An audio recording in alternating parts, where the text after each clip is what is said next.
A federal eviction moratorium expired over the weekend, causing some doubt for residents who still need help. But here in California, there's still plenty of funding available in time to apply. But the question is, why aren't those who need it getting that help? Kitty Alvarado digs in.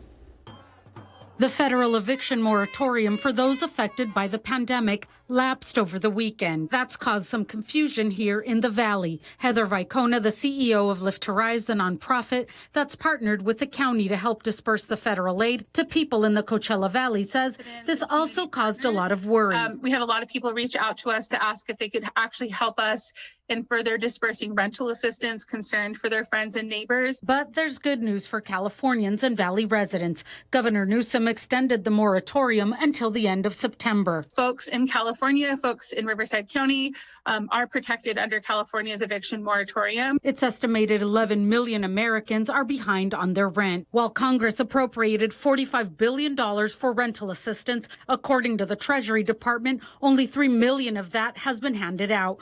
Vicona says the problem is not having the infrastructure in place to get the money into the hands of the people who need it. She says that's not the case in Riverside County. They acted quickly, partnering with local nonprofits already in the community like Lift to Rise. We've really tried everything and continue to do so, everything we can to make sure that resources get to our families. To date, they've helped nearly 11,000 families stay in their homes, 5,000 of them right here in the Valley. I was desperate. I would go in my room and cry so my daughter wouldn't know the reality. We didn't have money to pay the rent or to buy food. Families like Sonia's from Thermal, who says she fell behind on her rent when she lost her job at the farm picking grapes when they cut back workers because of the pandemic. I stopped working for 8 months and I fell so behind on my rent because I'm a single mom, so my income is it. I don't wish that on anyone. She says she kept getting eviction notices and came close to losing everything.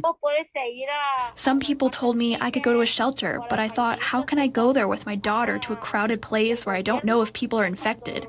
We're safer at home. Plus, I'm diabetic, so I was really scared. She says the moratorium protected her from being kicked out on the street, and Lift to Rise helped her apply for rental assistance and paid her back rent. Thank you so much. She can't help but think of the millions who are now in the hopeless situation she once found herself in.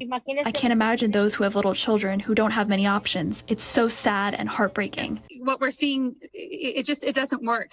You can't have an economy that's structured on the backs of low-income labor and folks can't stay housed. Kitty Alvarado, NBC Palm Springs.